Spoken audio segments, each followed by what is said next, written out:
சபாநாயகரை தாக்கிய அதிமுக எம்எல்ஏக்கள் என்ற தலைப்பில் இந்த காணொளியை காண்கிறோம்.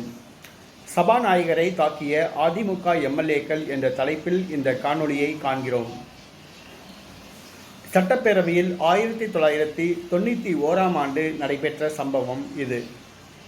அப்பொழுது ஜெயலலிதா தலைமையில் அதிமுக ஒன்றுபட்டது. அதிமுக சட்டமன்ற உறுப்பினர்கள் 29 பேர் இருந்தனர். செல்வி ஜெயலலிதா சட்டசபைக்கு செல்வதில்லை என்று உறுதி எடுத்த காரணத்தினால் 28 பேர் சட்டசபைக்கு வந்திருந்தனர். அவர்களில் திருநாவுக்கரசு, KKSSR ஆகியோர் அதிமுகவிலிருந்து நீக்கப்பட்டு விட்டார்கள். SR ராதா எதிர்க்கட்சி தலைவராக இருந்தார். எதிர்க்கட்சி தலைவர் SR ராதா தலைமையில் சட்டசபையில் தங்களுக்கு பேசுவதற்கு கூடுதலான நேரம் கேட்டு கோரிக்கை வைத்தனர்.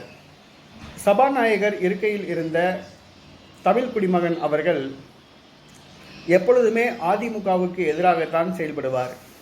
கருணாநிதி அவர்களுடைய கண் பார்வைதான் அவருக்கு சட்டசபை விதிமுறைகள். அவர் உடனடியாக கருணாநிதியை பார்த்தார். கருணாநிதி கை சாய்கையில் நேரம் வழங்க வேண்டாம் என்று தெரிவித்தார். உடனடியாக தமிழ் குடிமகன் அவர்கள், உங்களுக்கு கொடுக்கப்பட்ட நேரம் அதிகம், ஆகையால் பேசுவதற்கு கூடுதலாக நேரம் வழங்கப்படாது என்று தெரிவித்தார். உடனடியாக SR ராதா தலைமையில் சட்டமன்ற உறுப்பினர்கள் தமிழ் குடிமகன் இருக்கையை நெருங்கி வாக்குவாதத்தில் ஈடுபட்டனர். ஒரு கட்டத்தில் அதிமுக சட்டமன்ற உறுப்பினர்கள் தமிழ் குடிமகனை தாக்கினர். இதனால் சட்டசபையில் பரபரப்பு ஏற்பட்டது. தமிழ் குடிமகன் அதிமுக சட்டமன்ற உறுப்பினர்களால் தாக்கப்பட்டார் என்று சன் டிவி உள்ளிட்ட பல செய்திகள் பரபரப்பாக செய்திகள் வெளியிட்டன. இது தமிழக அரசியலில் அப்பொழுது பரபரப்பாக பேசப்பட்டது.